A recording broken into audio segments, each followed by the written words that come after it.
साथियों नमस्कार। आज फिर से अपने यूट्यूब चैनल पर आप सभी का हार्दिक स्वागत करता हूं। तो साथियों बिना वक्त गवाए हम आपको बताना चाहेंगे कि आज का जो टॉपिक है वह आपको स्क्रीन पर दिख रहा है। भारत पर मंडरा रहा है बड़ा संकट और भारत को दहलाने की हो रही है साजिश। आखिर क्या ऐसी स्थिति आ गई कि भारत पर एक बड़ा संकट मंडरा रहा है और भारत को दहलाने की कोशिश हो रही है, मतलब अस्थिर करने की कोशिश हो रही है। जैसा कि आप तो जानते हैं कि हमारे कुछ बने बनाए दुश्मन हैं जो भारत के साथ सदैव बैर करते रहे हैं, लेकिन इस बार संकट कुछ बड़ा है दोस्तों, पहले से भी बड़ा। तो आइए हम इस पर प्रकाश डालते हैं और देखते हैं कि आखिर क्या संकट आ गया है। लेकिन इसके पहले एक महत्वपूर्ण बात पर आपको ले जाएंगे। आपको याद होगा कि अभी 2 दिन पहले ही हैदराबाद में हमारे प्रधानमंत्री महोदय एक भाषण में बोले कि आप लोग जो है सोना न खरीदिए, विदेश यात्रा न करिए, तेल की बचत करिए, पूलिंग सिस्टम अपनाइए, कम से कम यात्रा करिए, केवल ज़रूरी यात्रा करिए, गैस की बचत, ऐसे तमाम बचत की बात कही। आखिर क्या ऐसी स्थिति आ पड़ी कि हमारे प्रधानमंत्री महोदय को ऐसा बयान देना पड़ रहा है और बचत की बात कर रहे हैं और सुरक्षा की बात कर रहे हैं, ऊर्जा सुरक्षा, बचत, ये सब चीज़ें। तो कुछ तो बड़ा कारण है और इस कारण को समझना बहुत ज़रूरी है। अगर हम इसको समझ जाएंगे तो हम जान जाएंगे कि चल क्या रहा है। और ये जान लीजिए मित्रों, भीतर भीतर बहुत कुछ चल रहा है। तो सबसे पहले हम देखेंगे कि भारत पाक सीमा पर युद्ध जैसे हालात हैं दोस्तों अभी की स्थिति में। तो इसका कारण है जिसको मैं आगे आपको बताऊंगा कि युद्ध के हालात कैसे हैं। और सीमा पर जो भारत पाकिस्तान सीमा है वहाँ पर तनाव एकदम चरम पर पहुँच चुका है।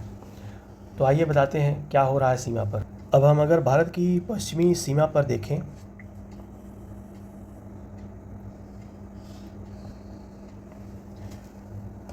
अब अगर हम इस समय भारत की पश्चिमी सीमा की हालिया सैन्य और सुरक्षा स्थिति को देखें तो हम देखेंगे कि यहाँ पे कितनी सतर्कता और कितनी बड़ी सैन्य तैनाती है। हालांकि यह सैन्य तैनाती ऑपरेशन सिंदूर के समय से ही, जो ऑपरेशन सिंदूर मई 2025 में शुरू किया गया था, उसी समय से सैन्य तैनाती थी, लेकिन ये डिप्लॉयमेंट अभी तक बनी हुई है। तो अभी क्या है कि मई 2026 चल रहा है, तो पहली वर्षगांठ मनाई जा रही है किसकी? ऑपरेशन सिंदूर की। कई बड़े बड़े बयान इधर से भी जारी हो रहे हैं, उधर से भी जारी हो रहे हैं। तो युद्ध के बाद और फिर आने वाले युद्ध के पहले ऐसे बयान जारी होते हैं। ठीक है, हम जानते हैं कि हमारा जो बॉर्डर है पाकिस्तान से, राजस्थान, पंजाब, गुजरात, जम्मू कश्मीर, यही बॉर्डर जो है हमारी और पाकिस्तान के बीच सीमा बनाती है। तो इस सीमा पर जो तैनाती है, ये डिप्लॉयमेंट देख के ही ऐसा लगता है कि कुछ बड़ा होने वाला है अभी आगे। ठीक है, क्योंकि जब ऑपरेशन सिंदूर हुआ था तो पहलगाम में जो आतंकवादियों द्वारा एक राक्षसी कार्रवाई किया गया था, तो उसके जवाब में जो है ऑपरेशन सिंदूर पहला लॉन्च किया गया था। और उस ऑपरेशन सिंदूर में आप सभी को पता होगा कि पाकिस्तान को कितना बड़ा नुकसान हुआ। वह नुकसान वह आज तक नहीं झेल पा रहा है, उस सदमे से निकल नहीं पा रहा है पाकिस्तान। लेकिन अभी पाकिस्तान और बुरी स्थिति में आ गया है। बुरी स्थिति में आ गया है कि पाकिस्तान अफ़गानिस्तान बॉर्डर पर वहाँ भी झेल रहा है हमले, पाकिस्तान बलूचिस्तान में हमले झेल रहा है। तो पाकिस्तान अपनी सेना को, अपनी जो जनता है उनका ध्यान डाइवर्ट करने के लिए वो भारत को दुश्मन नंबर 1 बताकर यहाँ पे कुछ न कुछ प्रॉक्सी कार्रवाई करने वाला है।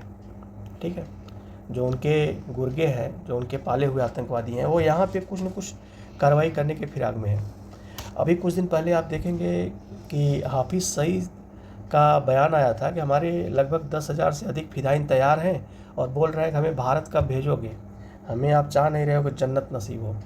तो ठीक है, भेजते हैं, भेजें वो, और यहाँ जन्नत नसीब कराएंगी हमारी सेना। बहुत बड़ी डिप्लॉयमेंट है, 10,000 क्या 10 लाख भी भेज देंगे तो उनको भी जन्नत नसीब हो जाएगा। तो वो चिंता न करें, वो अपनी फौज तैयार रखें और जन्नत में हमारी सेना पहुँचाएगी। तो आगे ये है कि वायुसेना की जो तैनाती है और युद्धाभ्यास है, उसको देख के आप जो अनुमान लगा सकते हैं कि आने वाले दिनों में हो क्या रहा है, होने वाला है क्या। तो ये एक बड़ा कारण है, ये डिप्लॉयमेंट देख के आपको समझ में आ रहा है। और पाकिस्तान की जो चाल है उसको देख के आपको ये समझ में आ रहा है, क्योंकि अभी पाकिस्तान, चाइना और बांग्लादेश, इन तीनों का नेटवर्क नेक्सस बना हुआ है। ठीक, यहाँ पे चाइना मास्टरमाइंड है।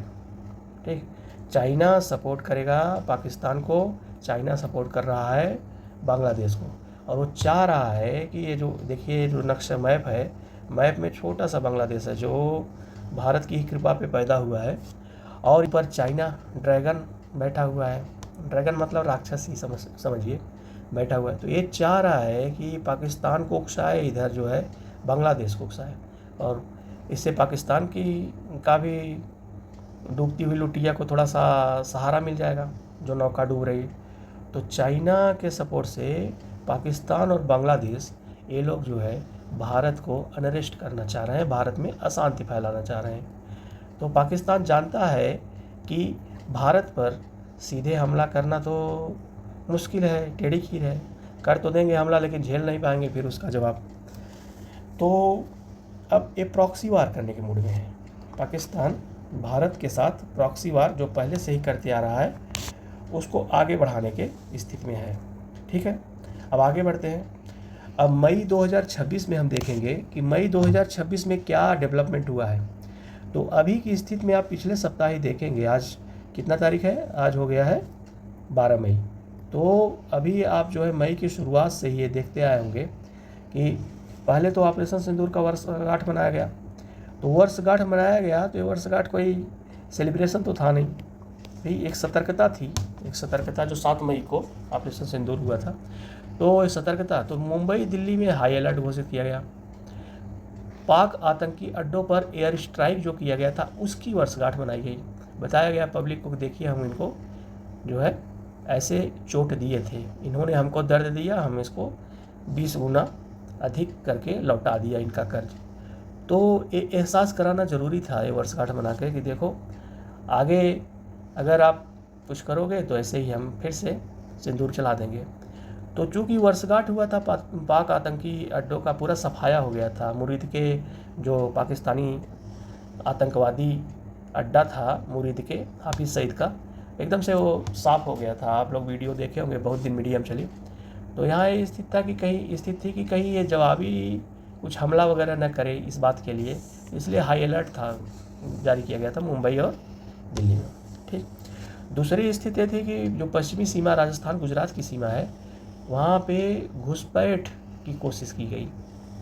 ठीक है, अभी हालिया कुछ दिनों के अंदर तो घुसपैठ की कोशिश की गई, और उस कोशिश को हमारी सेना ने सतर्कता से उसको नाकाम भी कर दिया।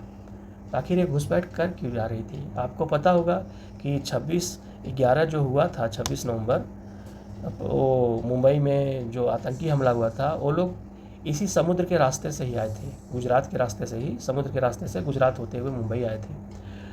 तो अभी एक गतिविधि भी कहीं न कहीं संकेत दे रहा है कि आतंकवादी पाकिस्तान मान नहीं रहा है, वो आतंकवादी यहाँ भारत भेज रहा है। ठीक, तो यहाँ पे सतर्कता बढ़ाई गई। लगभग यहाँ पर 20,000 से अधिक सैनिक जो है सतर्कता बरत रहे हैं, सक्रिय हैं। तो अभी की स्थिति वर्तमान में जो आज 12 तारीख है, तो अभी की स्थिति में हाई अलर्ट पे है Rajasthan border, Gujarat border high alert पे है।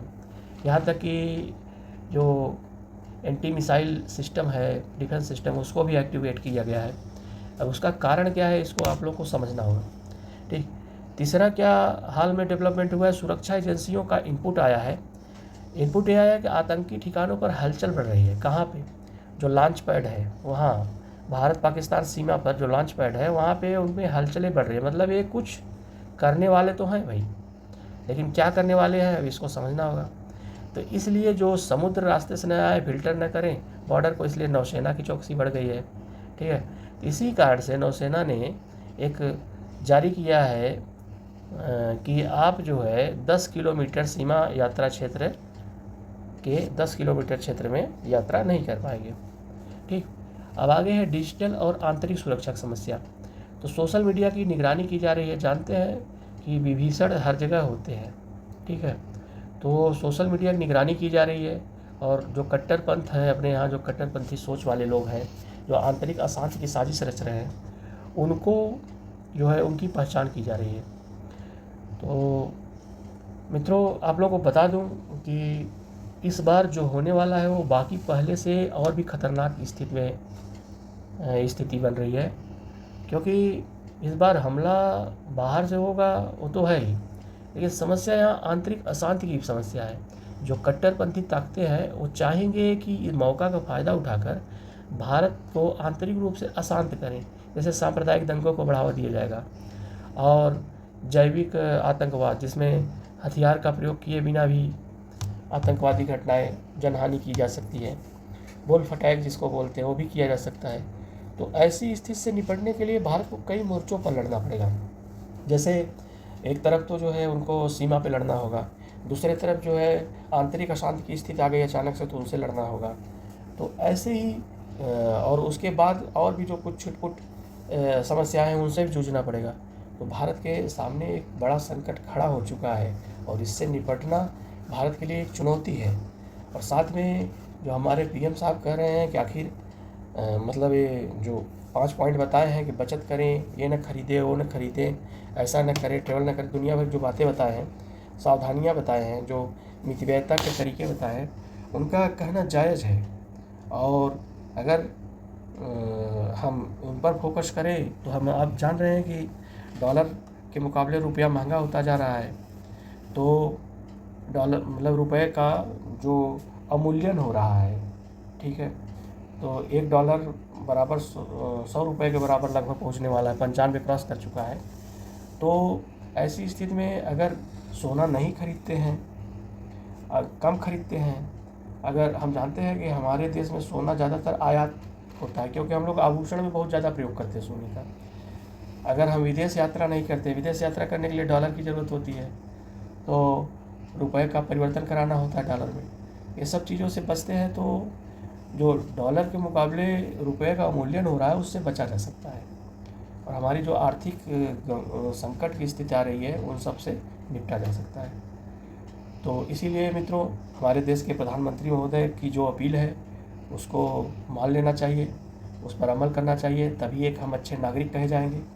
क्योंकि एक नागरिक होने के नाते हम सभी का कर्तव्य है कि हम अपने देश के लिए सोचें और इस बात पर जोर दें कि भारत पहले है, कंट्री फर्स्ट, इंडिया फर्स्ट। इस नारे के साथ हमको आगे बढ़ना चाहिए और हम लोग मिलजुल के ही समस्या से लड़ सकते हैं। इसी के साथ आज का वीडियो मैं समाप्त करता हूं दोस्तों।